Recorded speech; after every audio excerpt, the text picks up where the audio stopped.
तो गाइस कैसे हैं आप सब लोग। बीस्ट एपिसोड के एपिसोड 27 के साथ हाजिर हूं। तो इस एपिसोड की शुरुआत में दिखाते हैं सिस्टर जुई को। जब वहां पर एक कौवा जो होता है उसे एक सेल दिखाई देता है, तो वो कौवा उस सेल को उठाने के लिए जैसे वहां पर नीचे लैंडिंग करता है, इसी के साथ ही हमारा पांडा चान वहां पर से निकलता है। वो अपनी पेंटिंग टेक्निक को यूज करते वहां पर मिट्टी के साथ मिला हुआ था और उस सेल को उठा लेता है। और इसी के साथ ही सिस्टर जुई से कहती है कि क्या तुम्हें वो मिल गया, तो वो उसकी तरफ उस सेल को फेंक देता है। तो वो उसे कहती है तुम्हारा बहुत बहुत शुक्रिया, तुमने यहाँ पर मुझे काफी सारे पॉइंट्स ले दिए हैं। और इसी के साथ उन्हें फिर से वहां पर एक लाइट दिखाई देती है। पांडा चान उसे कहता है कि वहां पर देखो एक और सेल है। इसी के साथ ही पांडा चान जो होता है वो सेल को लेने के लिए आगे बढ़ जाता है, जबकि सिस्टर जुई कहती है कि मुझे सिर्फ और सिर्फ इसको फॉलो ही करना पड़ेगा, क्योंकि मैं यहाँ पर इसके बिना तो कुछ भी नहीं कर सकती और मैं ना इसे यहाँ पर कंट्रोल कर सकती हूँ। तो उसे कहती है पांडा चान रुक जाओ, मुझे भी आने दो। सिस्टर जुई सोच रही थी कि अब जबकि ये वाला सेल मुझे मिल जाएगा तो उसके बाद मेरे पास टोटल 3 पॉइंट्स हो जाएंगे, फिर मुझे सिर्फ और सिर्फ 2 और पॉइंट्स चाहिए होंगे और 2 पॉइंट्स लेकर मैं वापस जा सकती हूँ, मैं अपने मिशन को पूरा कर दूंगी। जैसे ही वहां पर आगे बढ़ती है, इसी के साथ ही वो लाइट वहां पर से गायब हो जाती है। तो वो कहती है कि वो कहां पर चला गया। वो पांडा चान से कहती है पांडा चान जल्दी से छुप जाओ,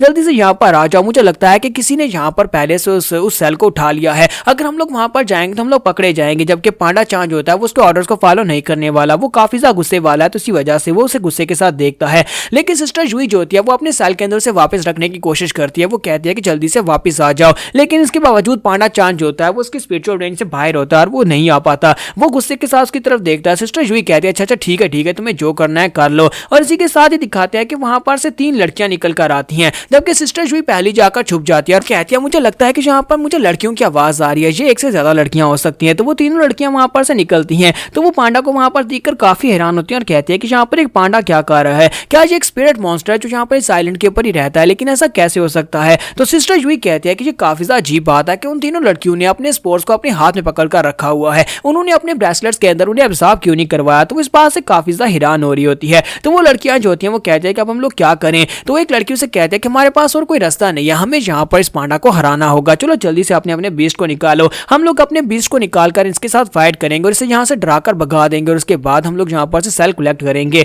और वो तीनों ही अपने अपने बीस्ट को निकालती हैं। जैसे वो अपने बीस्ट को निकालकर पांडा चान के ऊपर अटैक करने के लिए आके भेजती हैं, तो पांडा चान उन सभी को सिर्फ और सिर्फ एक पंचीज मारता है और सारे के सारे बीस्ट वहीं पर ग्राउंड के ऊपर गिर जाते हैं। तो ये देखकर सिस्टर जुई कहती है क्या क्या ये फाइट खत्म भी हो गई। इसका मतलब यह कि लड़कियों के बीस्ट बहुत ज्यादा कमजोर थे, ये लड़कियां कोई वॉरियर तो नहीं है, क्योंकि इनके बीस्ट इतने कमजोर हैं कैसा लगता है जैसे इन्होंने पालतू जानवर के शौक के तौर पर इनको रखा हो। सिस्टर जुई भी वहां पर से बाहर निकल आती है और कहती है कि मैं यहाँ पर टफ होने का नाटक कर सकती हूँ। वो बाहर निकलती है और कहती है कि लड़कियों चलो जल्दी से अपने स्पोर्ट्स मेरे हवाले कर दो, अगर तुम लोग जिंदा रहना चाहती हो, अगर तुम मरना चाहती हो तो फिर ठीक है इनको पास ही रखो। जबकि वो लड़कियां जो होती हैं घबरा रही होती है, लेकिन साथ ही वो कहती है नहीं हम लोग तुम्हें नहीं दे सकते। सिस्टर जुई कहती है क्या हुआ, तुम यहाँ पर इसको मुझे क्यों नहीं देना चाहती, क्या तुम मरना चाहती हो, क्या तुम्हें अपनी जान की फिक्र नहीं है। तो वो लड़की उसे कहती है कि हमारे साथ बहुत ही बुरा हुआ है, प्लीज हमारे पास हमारे स्पोर्ट्स मत लो, क्योंकि अगर हमने स्पोर्ट्स दे दिए तो हमारी सिस्टर मारी जाएगी। हमारी सिस्टर जैनमी को किसी ने यहाँ पर बंदी बनाकर रखा हुआ है। तो सिस्टर जुई कहती है बताओ यहाँ पर उसके साथ क्या हुआ, तुम लोग मुझे डिटेल में सारी बात बताओ।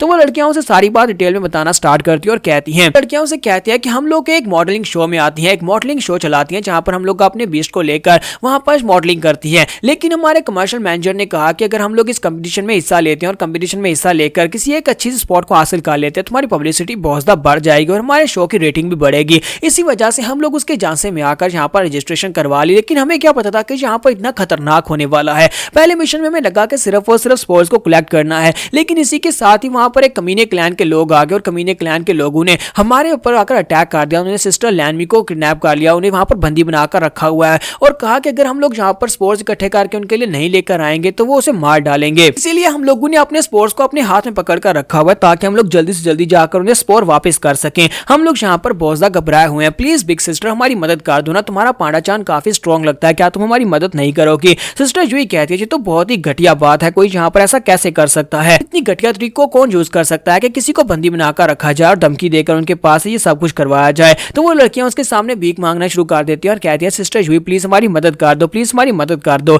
तो वो कहती है अच्छा ठीक है मुझे बताओ कि वो बंदा कहाँ पर है। और इसी के साथ ही वो लड़कियां उसे कहती है कि हमारे साथ आ जाओ और वो उसे अपने साथ लेकर उनके पीछे पीछे चल पड़ती है। सिस्टर जुई सोच रही होती है कि अचानक में मेरे अंदर बहादुरी कहाँ से आ गई कि मैं इनके साथ इनकी जान बचाने के लिए चल पड़ी हूँ। जैसे ये लोग वहां पर पहुंचती है तो वहां पर एक लड़का बैठा होता है, उसने अपने पैरासाइट वाले मॉन्स्टर को रिलीज किया होता है जो कि उस लड़की जैनमी की बॉडी के पास ही होता है और वो उनसे कह रहा होता है कि तुम लोग कितनी जल्दी वापस आ गए, क्या तुम्हें सारे स्पोर्ट्स मिल गए जितने मैंने कहा था। तो वो लड़कियां कहती हैं कि सर हम लोग सिर्फ और सिर्फ 3 स्पोर्ट्स को ही ढूंढ पाए हैं, प्लीज हमारी सिस्टर जैनमी को जाने दो। तो वो कहता है क्या तुम लोग यहाँ यहाँ पर मेरे साथ निगोशिएट करना चाहती हो? मैंने तुमसे कहा था कि निगोशिएट नहीं करूंगा। यहाँ पर इस लड़की को मारना मेरे लिए बाएं हाथ का खेल है। तो देखो अब यहाँ पर इस लड़की को मरता हुआ देखो, और साथ ही वो अपने बीच से कहता है कि इसका सर चबा जाओ। लेकिन इसी के साथ ही सिस्टर लैंड चलाकर उसे कहते हैं प्लीज ऐसा मत करो, ऐसा मत करो, हमें यहाँ पर जीतने का एक तरीका मिल गया है। तो वो लड़का उसे कहता है कि तुम्हें क्या तरीका मिला है, बताओ तुम्हें क्या तरीका मिला। तो वो लड़की उसे कहती है कि हम लोग यहाँ पर स्पोर्ट्स को इकट्ठा करें ताकि हम लोग जीत सके, लेकिन हमें यहाँ पर एक अच्छा तरीका मिल गया जिसमें हम लोग यहाँ पर बेटर तरीके से स्पोर्ट्स हासिल कर सकते हैं, वो भी ज्यादा मिकदार में।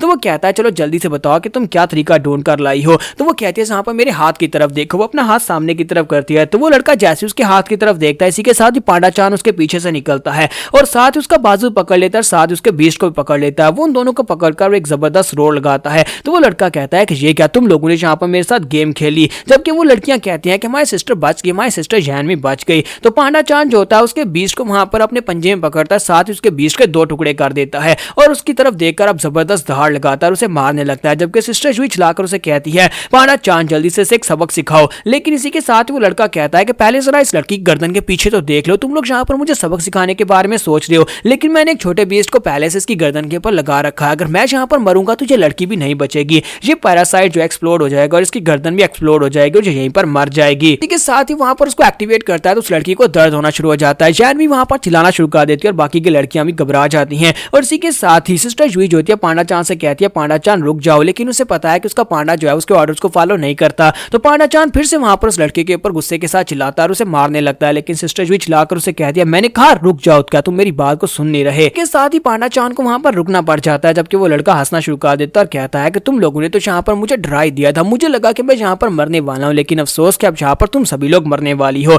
और इसी के साथ ही वो कहता है कि यार तुम्हारा इस सबसे क्या ताल्लुक है, तुम यहाँ पर इनकी मदद करने के लिए क्यों आई हो। फिर साथ ही वो अपने पास से एक पैरासाइट को निकालता और कहता है अब तुम लोगों को यहाँ पर चूज करना होगा, या तो यहाँ पर तुम सभी लोग एक साथ मरो या फिर तुम लोग सभी लोग मेरे गुलाम बन जाओ, यहाँ पर मेरे लिए स्पोर्ट्स को इकट्ठा करके लाओ। तुम सभी की गर्दन के ऊपर मैं इस तरह का एक पैरासाइट लगाने वाला हूँ। तो वो लड़कियां बहुत ज्यादा घबरा जाती हैं, जबकि पांडा चांद बहुत ज्यादा गुस्सा आ रहा था, वो ऐसा बिल्कुल भी नहीं करने देगा। सिस्टर जुई जो होती है वहां पर खड़ी होती है और पांडा चांद चला चला कर उसे कह रहा होता है कि यहाँ पर फाइट बैक करो, फाइट बैक करो, लेकिन वो वहां पर चुपचाप खड़ी होती है। तो इसी के साथ ही वो लड़का उसे कहता है कि तुम्हें यहाँ पर अब यहाँ पर चॉइस दी जा रही है, तुम्हें खुद यहाँ पर चूज करना होगा, या तो खुद ये पैरासाइट अपनी बॉडी पे लगवाओ या फिर ये लड़कियों की बॉडी पर लगने दो। जैसे वो उसे ये बात करता है, इसी के साथ सिस्टर जुई को अपनी बैकग्राउंड याद आती है जहां पर कोई उसे कह रहा था कि तुम्हारे पास यहाँ पर चूज करने का मौका है, या तो तुम इसे बचा सकती हो या फिर तुम इस लड़की को बचा सकती हो। उसके सामने एक लड़का और एक लड़की होती हैं और तीसरा ऑप्शन उसे दिया जाता है या तुम अपने आप को बचा सकती हो। और सिस्टर जुई की हालत भी काफी खराब लग रही होती है। जैसे वो ये मेमोरी याद करती है वो वहां पर गुस्से के साथ चिल्लाना शुरू कर देती है